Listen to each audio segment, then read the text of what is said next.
So last time we covered some ground on Carl Jung's theory about the collective unconscious, the archetypes, and more importantly, his idea that modern 20th century ideologies were secular religions that had, in a way, replaced old-fashioned religion, and this was his explanation for why these ideologies had, in the case of communism, fascism, and Nazism at any rate, had produced such horrifying results.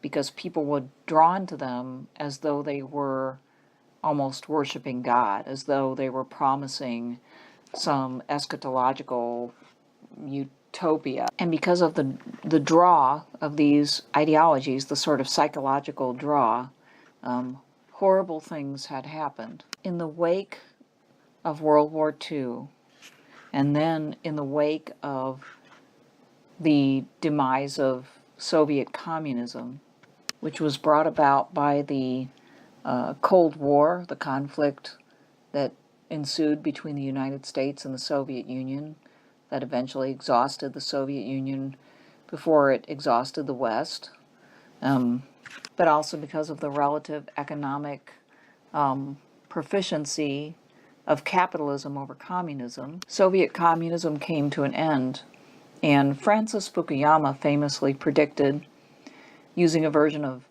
Kantian and Hegelian reasoning, that liberalism and democracy and capitalism had won the battle of ideologies, and that we were in for smooth sailing from here on out, that there wasn't any way of doing things that could equal capitalism and liberal democracy as far as satisfying people's needs and interests. That is basically a claim that that system made people happier, and that's why ultimately it won, because people who are free and able to pursue interests as they see fit are going to be stronger as a whole than those who are constrained. So Francis Fukuyama and others predicted that we were going to see a spread of capitalism worldwide, that we were going to see a spread of liberal democracy worldwide, because they were the strongest movements. They were the strongest because they fit human needs the best. Now, if we take a step back and we look at the politics of the 20th century from a more general angle, you might say, we can see the similarities between communism and liberal democracy and capitalism. Both of them are all about progress, and the idea that progress is inevitable, that the optimal system will prevail because it fits best with human beings, that that system will ultimately optimize and will deliver what people have been seeking all along, supposedly, which is material well-being, which will lead to more freedom and happiness, the ability to do other things as well, but material freedom and happiness loom large in the imaginations of both communism and capitalism. In the wake of the Cold War being over in the United States, as well as, I guess we'd have to say, Reagan and Thatcher kind of both launched this simultaneously, this neocon vision came up, in which the notion was, now that capitalism and liberal democracy have succeeded in fighting off the communists, the superiority of the ideology and the way of life will sweep over the globe and will create unity, and people will be able to get along, not because we're going to create some sort of world government, but because we will engage in absolutely open and free trade, we'll become more interdependent, we will have similar institutions, and so on, and pretty soon we'll have world peace now that we don't have the commies around. But, kind of taking a little bit of the Jungian lens that we've been talking about in the last couple of videos, The ideologies of communism and liberal democracy and capitalism can be seen as I've kind of already indicated, part and parcel of the same general frame of mind, which had more or less possessed people during the 20th century and actually 19th century as well, especially the latter half. That is the ideology of progress.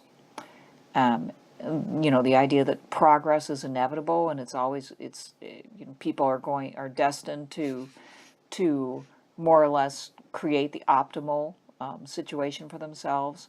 The ideology of human dominance over nature, that, whether we're talking about communism or capitalism, there's this idea of the supremacy of human beings over nature, and the idea that nature is there to be used as materials for human well-being.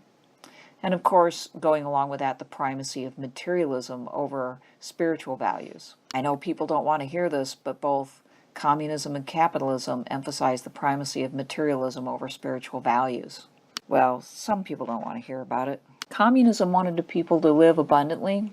At least the ideology that was sold to people said that, if people cooperated and planned the economy accordingly, that the average person would have a material abundance that he'd never had before and security that he'd never had before.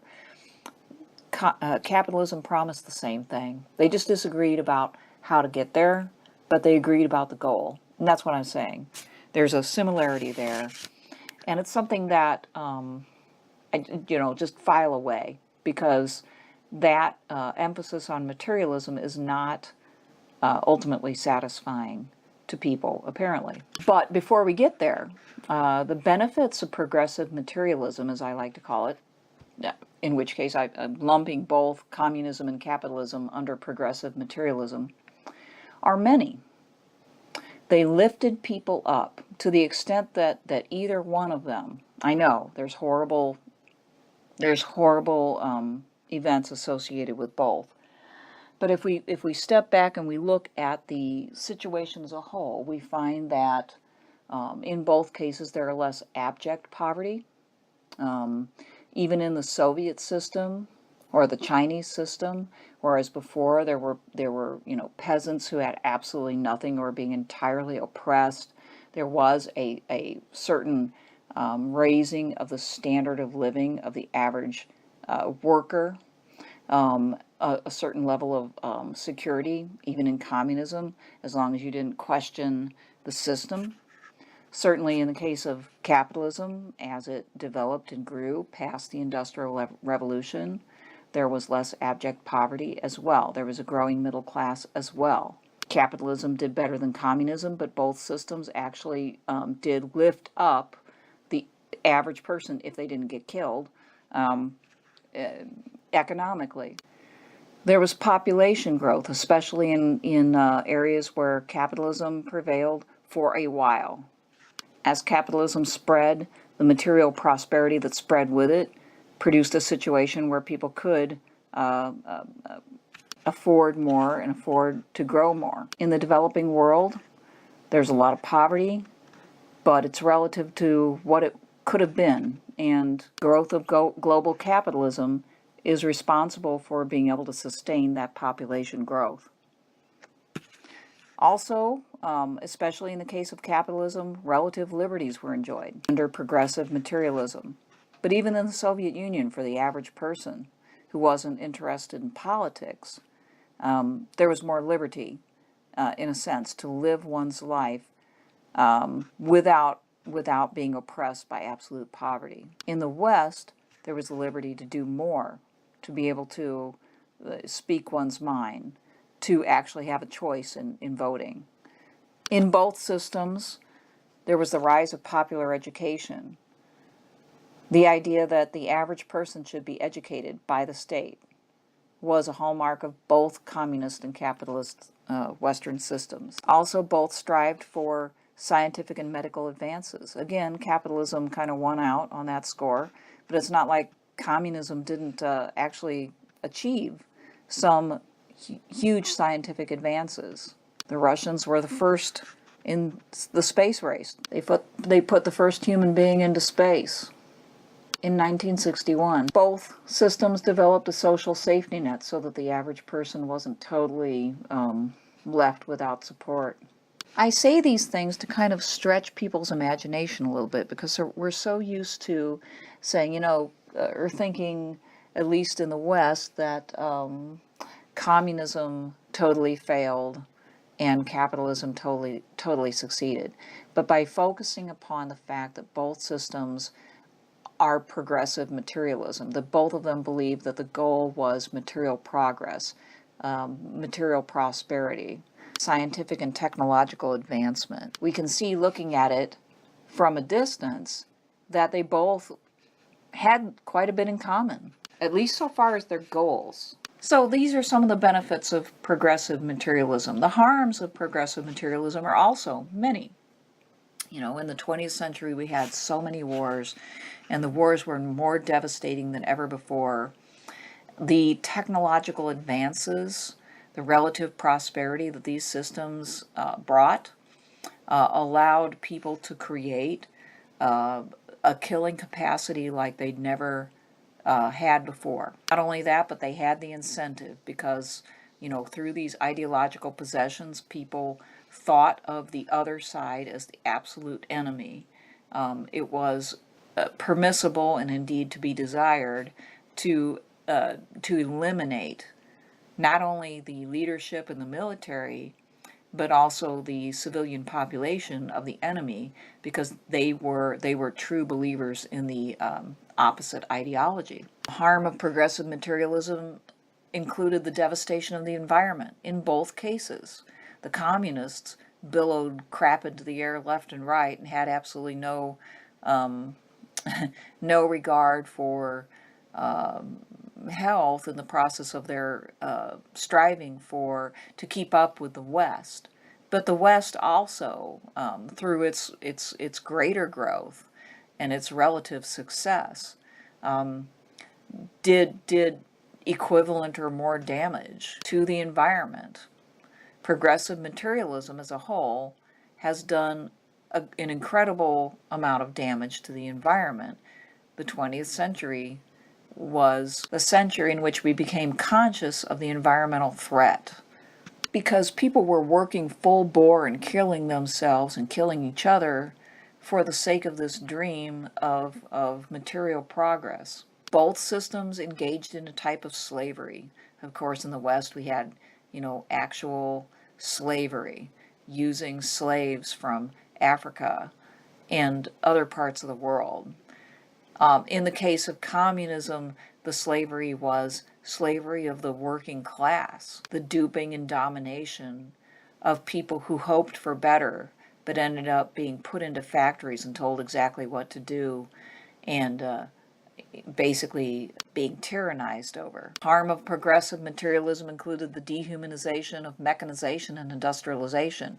It seems good at the time, but looking back, it is not at all clear at this point in time if all of that is unequivocally good, or if, as Marx pointed out, mechanization and industrialization lead to a kind of alienation or dehumanization.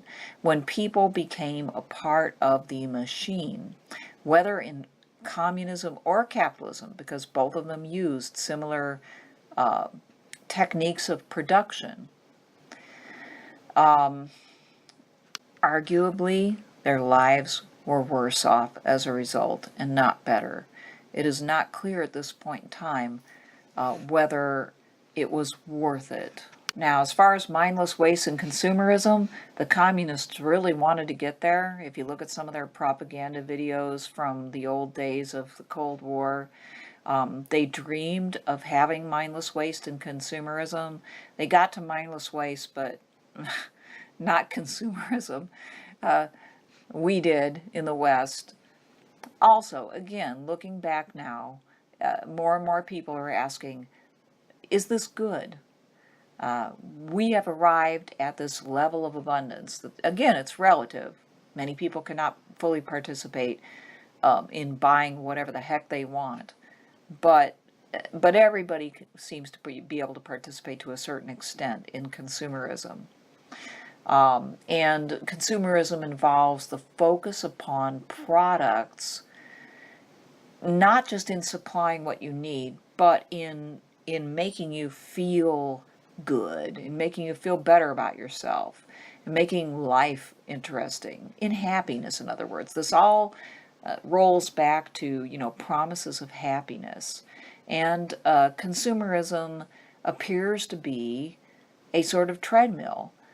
People today recognize that it is, and yet at the same time many of them seem to be sort of more or less consigned to it. And when it comes to the category of moral and cultural manipulation, both communism and capitalism did this as well, just in different ways.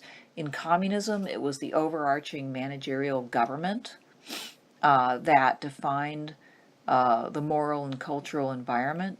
And in capitalism, it was the corporations that did so in conjunction with the government. In communism, you were told, you better be proud of the working class, workers of the world unite. In the West, in capitalism, you were told, love liberty, be an entrepreneur, make yourself, strive to optimize your life. So now we're in the 21st century, we're a ways in, and I feel like there's a lot of disenchantment going on with the 20th century ideologies and the idea of progressive materialism. There's a growing realization, I think especially among the young, I mean by that people in their 20s primarily, that the dream of progressive materialism has been disappointing. Both because it hasn't delivered for a lot of people in the sense that they may have what they need, which is better than if they didn't.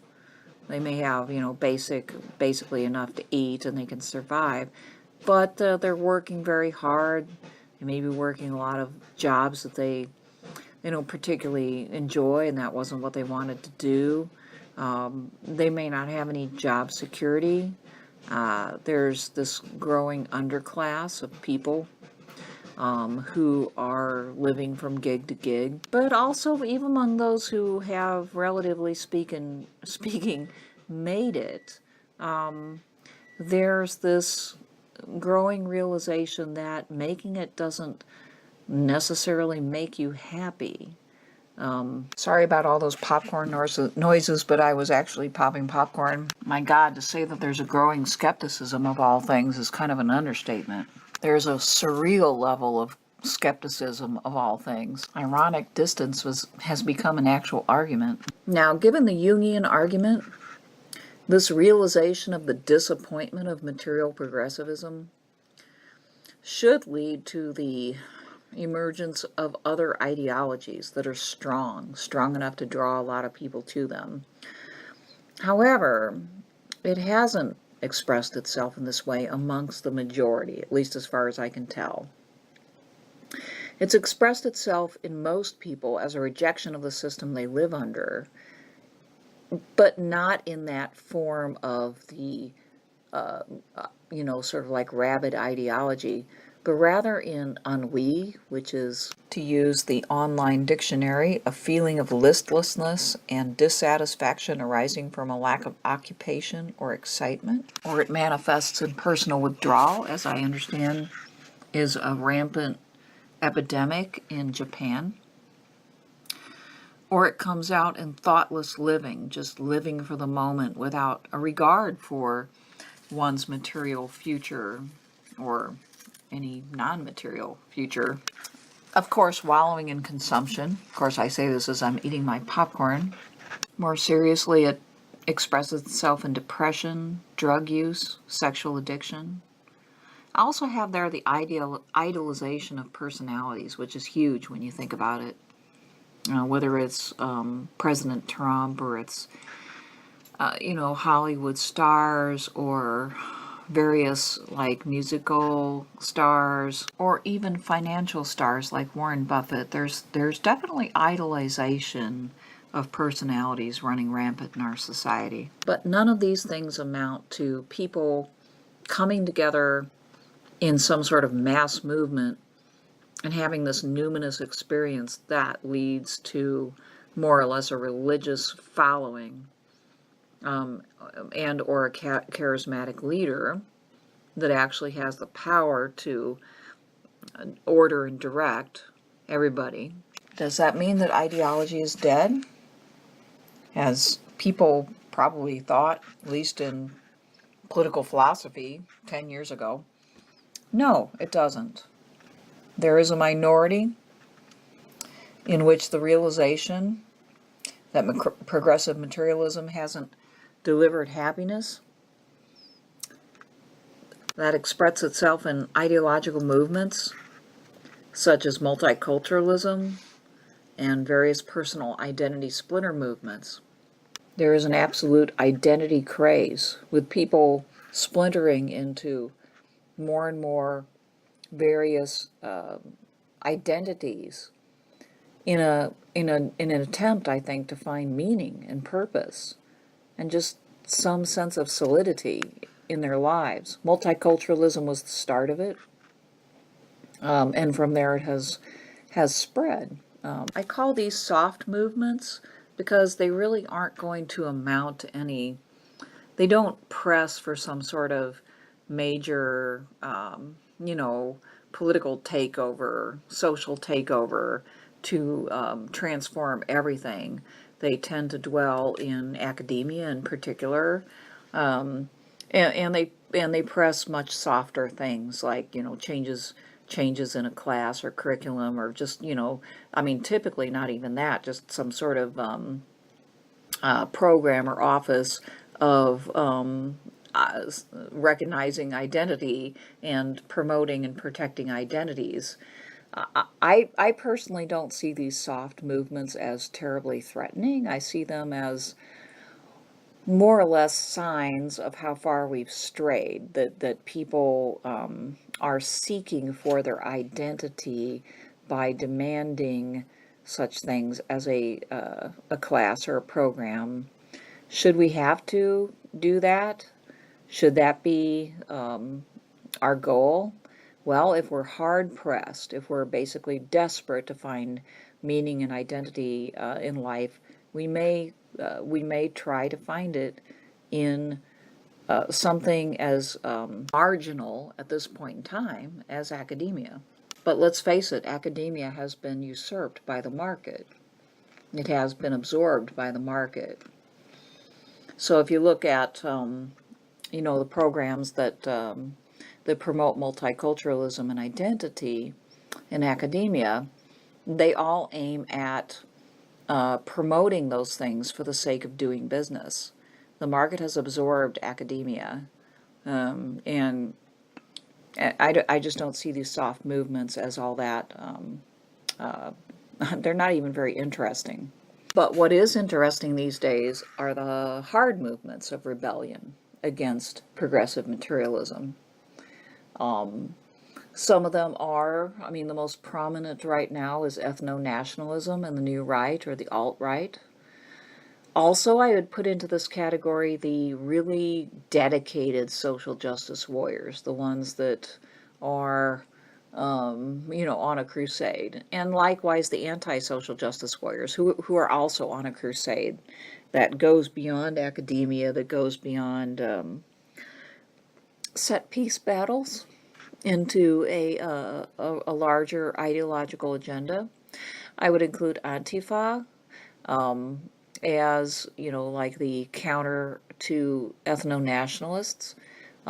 Because of the existence of the new right, they place their identity as against the fascists or new right. Also, we see some people heavily identifying with communalism and trying to live it out. And there's a growing number of communitarian and communal movements and living arrangements around the world, especially the Western world, where it otherwise would not be, except for the desire to have this more or less to fight against the prevailing norms. And also, of course, we have the anarchists, which are obviously rebelling against the order, the liberal, democratic, and capitalist order. And all these are on the ascendant. They are all becoming louder. They are all becoming more prominent. They are all becoming more politically relevant. For all of these people, there is definitely that numinous quality to these movements. This promise that we can fix things, that we can change things, that we can change the world, as a matter of fact, that we can set things right, that we can apply justice. Finally, people will be able to live as they were intended to live. And I'm just looking at the Western world. We're not dealing now with the Middle East, where there's certainly an upswing in ideology. I think that you've probably noticed that. So no, ideology is far from dead. But the question is, what's going on? Is this a good thing or a bad thing? Should we see these developments as basically a reprise of the 20th century situation, just kind of coming back to haunt us, or not? These things are scary, but are they all bad? There seems to be a rebellion against what was thought to be the end of history, the absolute truth, that global capitalism and liberal democracy were the strongest and best systems by which we should all live. There are some things that have taken place that fit that basic idea. Brexit, for instance, the possible withdrawal of the U.S. from NAFTA, withdrawal of the U.S. from the Trans-Pacific Partnership, most recently, withdrawal from G7 communique. And President Trump says these things are done for the sake of the American worker. Not in the case of Brexit, but all the other ones. In the case of Brexit, for the British worker. This is to say there's a growing sense of nationalism. There's a growing sense of,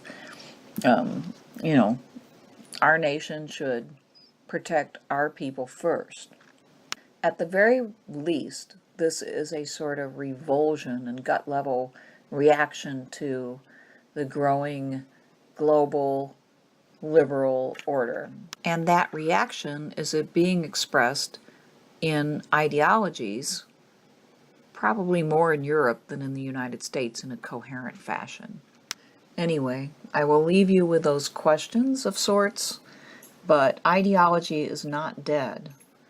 And so next time we'll talk about where we might go from here and what these new ideological movements actually might mean.